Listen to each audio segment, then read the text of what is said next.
Masjid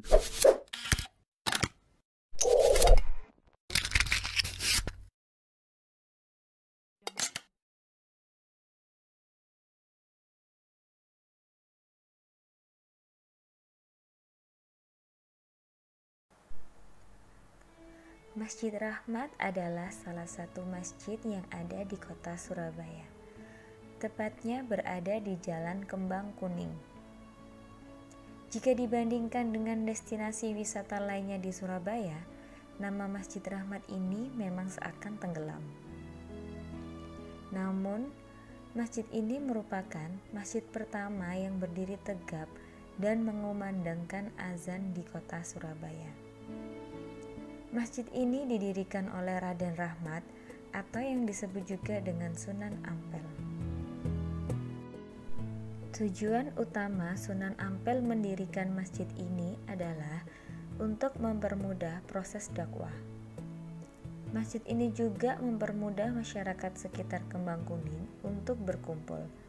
Karena hal itulah, masjid ini juga memiliki peran yang cukup penting dalam sejarah perkembangan Islam di kota Surabaya. Masjid ini menjadi penentu sholat 5 waktu untuk beberapa wilayah. Sebut saja kota Surabaya, Sidoarjo, Gresik, Madura, dan daerah di sekitarnya. Tidak hanya menjadi patokan azan saja, konon kiblat masjid ini tepat mengarah ke Ka'bah yang berada di Makkah, Arab Saudi.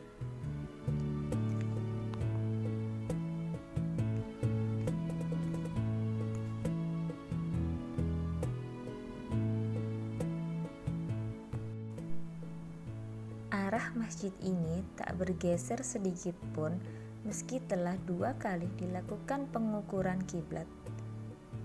Masjid Rahmat ini awalnya hanya gubuk yang beratapkan bambu dan jerami. Pada tahun 1967 direnovasi supaya bisa menampung lebih banyak jamaah.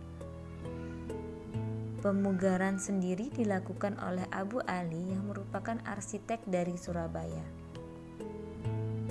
Masjid ini dibuat dengan 4 pilar penyangga dan 5 pintu pilar di serambi masjid. Dan di tahun 2004 direnovasi kembali. Meskipun bentuk aslinya sudah tidak bisa ditemui, namun tetap menjadi destinasi tersendiri orang-orang mencari berkah dan sejarah. Berdasarkan surat keputusan Wali Kota Surabaya, tempat ini telah ditetapkan sebagai benda cagar budaya.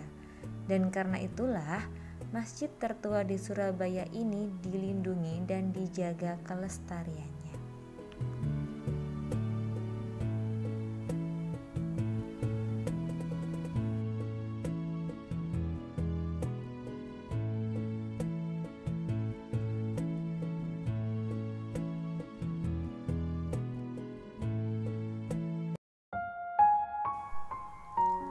Gereja Katolik Kelahiran Santa Perawan Maria merupakan gereja Katolik pertama di Surabaya bergaya Eropa dan diyakini sebagai gereja tertua di kota Pahlawan.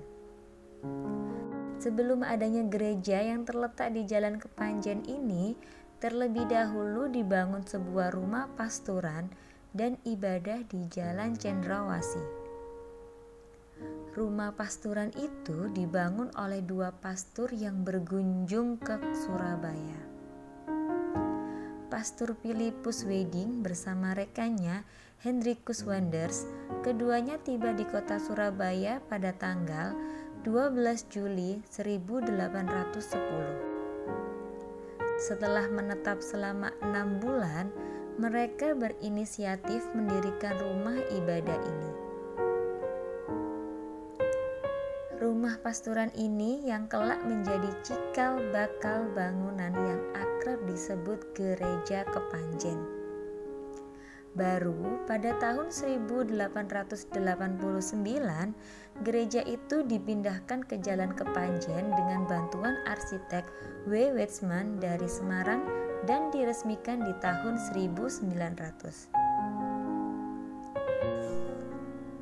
Sebuah manuskrip sejarah Gereja Katolik di Surabaya pada awal abad 19 mencatat 30 nama pastor yang bertugas di Gereja Santa Perawan Maria dalam kurun waktu 1810 sampai dengan 1890. Gereja Katolik Santa Perawan Maria telah mengalami 3 kali renovasi, yaitu pada tahun 1950, 1960, dan 1996.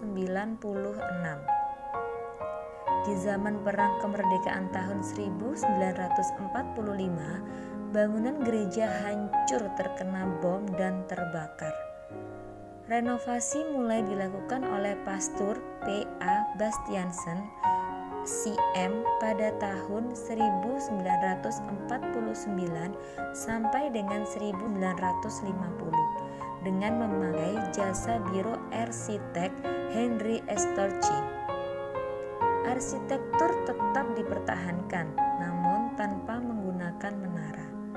Selanjutnya, pada tahun 1960 pada masa pelayanan Pastor Haji Gifil CM, gedung gereja kembali direnovasi untuk mengganti kaca-kaca jendela.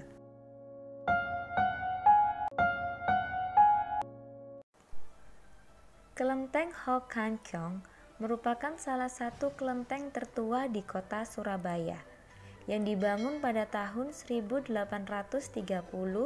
dan berada di Jalan Coklat nomor 2 kota Surabaya.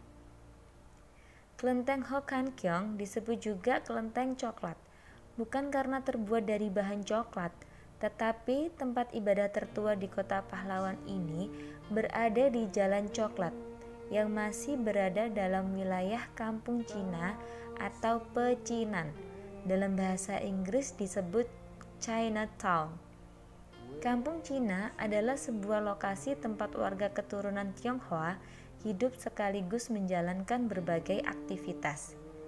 Dulunya, kelenteng ini bernama Kelenteng Sukaloka, tetapi sekarang berubah nama menjadi Kelenteng Hokan Kyong. Keunikan dari bangunan kelenteng ini yaitu sama sekali tidak menggunakan paku dari logam, tetapi memakai potongan bambu yang diruncingkan, seperti halnya bangunan kelenteng lain pada umumnya.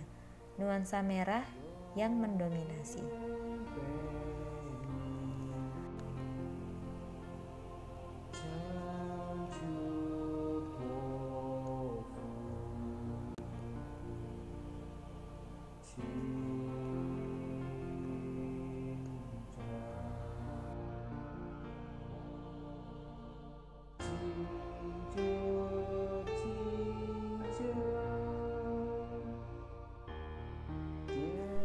Dalam catatan sejarah, kelenteng ini didirikan pada tahun 1830 oleh Hokkien Kong Tik, yaitu perkumpulan saudagar Tionghoa asal Hokkien. Pada mulanya, tempat ini dipergunakan sebagai tempat perkumpulan suku Hakka pada tahun 1805. Kelenteng yang satu ini terkait erat dengan Dewa Makcopo. Kelenteng Hokan Kyong yang bernaung di bawah Yayasan Sukaloka memiliki 22 altar dewa, seperti altar Tuhan Yang Maha Esa.